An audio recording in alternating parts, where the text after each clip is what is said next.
ഇങ്ങനെയാണെങ്കിൽ എനിക്ക് നിങ്ങളുമായിട്ട് ബിസിനസ് ചെയ്യാൻ ഒരു താല്പര്യമില്ല. എനിക്ക് 10 കോടിയുടെ നഷ്ടമാണ് ഉണ്ടായിരിക്കുന്നത്. 10 കോടിയുടെ. അതെങ്ങനെ ശരിയാവും ഹാഷിർ? എനിക്കുണ്ടായ നഷ്ടമോ? നിങ്ങൾ തമ്മിൽ അങ്ങോട്ടും ഇങ്ങോട്ടും അടികൂടാതെ നമുക്ക് ഫ്യൂച്ചറിനെ കുറിച്ച് സംസാരിക്കാം. ബിസിനസ്സിൽ എപ്പോഴും നഷ്ടവും ലാഭവും ഉള്ളതാണ്. ഒരു കാര്യം ചെയ്യാം, ഞാൻ ഇന്ന് രാത്രി മുഖുവിനെ ഒന്ന് വിളിച്ച് നമ്മുടെ കാര്യം ഡീൽ ചെയ്യിപ്പിക്കാം. മുഖു മുഖു ക്ലോസ് ആയർ മുഖു എന്നാണ് പറയുന്നത് കേട്ടോ, ഞാൻ വിട്ടുപോയി.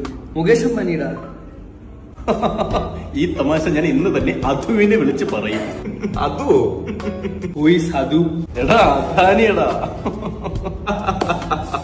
So many connection. പിന്നെ നാളെ ഈവനിങ് കൊച്ചിയിൽ 21 റോൾസ് റോയ്സ് വന്നിറങ്ങുന്നുണ്ട്. ആരാണ് പോയി എടുക്കുന്നത്? എന്ത് വർത്താനം അത്? റോൾസ് റോയ്സ് എടുത്തു? ഞാൻ BM അല്ലേ പറഞ്ഞേ.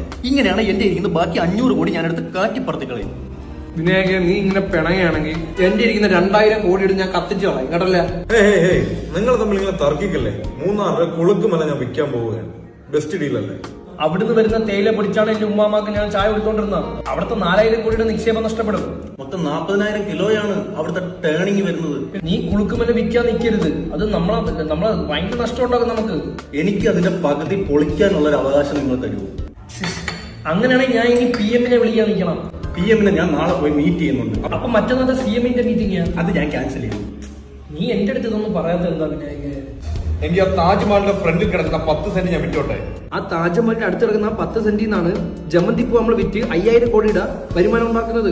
അതെങ്ങനെ കൊടുക്കാൻ പറ്റും? എടാ നീ വിഷമിക്കല്ലേ. കാശ്മീരിലെ 3 മഞ്ഞുമല വിറ്റ് കഴിഞ്ഞാൽ നമുക്ക് പകുതി ടേൺ ഓവർ തിരിച്ചു പിടിക്കാം. ആ മഞ്ഞുമലയിലാണ് ഞാൻ എന്റെ വൈഫും എന്റെ കൊച്ചും കൂടെ കുത്തിമറിയാൻ വേണ്ടി പ്ലാൻ ഇട്ടേക്കുന്നത്. അത് വിറ്റ് കളഞ്ഞാൽ ഞാൻ നിന്റെ വീട്ടിൽ ഒന്ന് കുത്തിമറിയട്ടാ.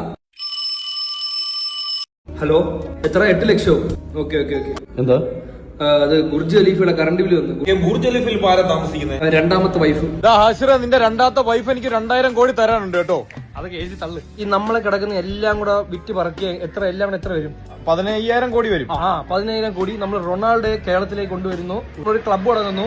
അപ്പൊ മെസ്സിയോ? മെസ്സി വരട്ടെ. മെസ്സി റൊണാൾഡോ അങ്ങോട്ടിട്ട് കളിപ്പിക്കാം. നൈമർ എല്ലാരും വരട്ടെ. എല്ലാരും കൊണ്ടുവന്ന് നമുക്ക് ഇറപ്പിക്കാം. അടുത്ത ആഴ്ച എന്റെ 4ാമത്തെ വൈഫിന്റെ പ്രസവമാണ്. തന്നല്ലേ? അന്ന് തന്നെയാണ് ട്രംപുമായിട്ടുള്ള മീറ്റിംഗ്. ട്രംപ് ഉണ്ടെങ്കിൽ ഞാൻ ഇല്ല. അന്ന് ആൾ ഇംഗ്ലീഷേ പറയും. Very funny. ഓക്കെ.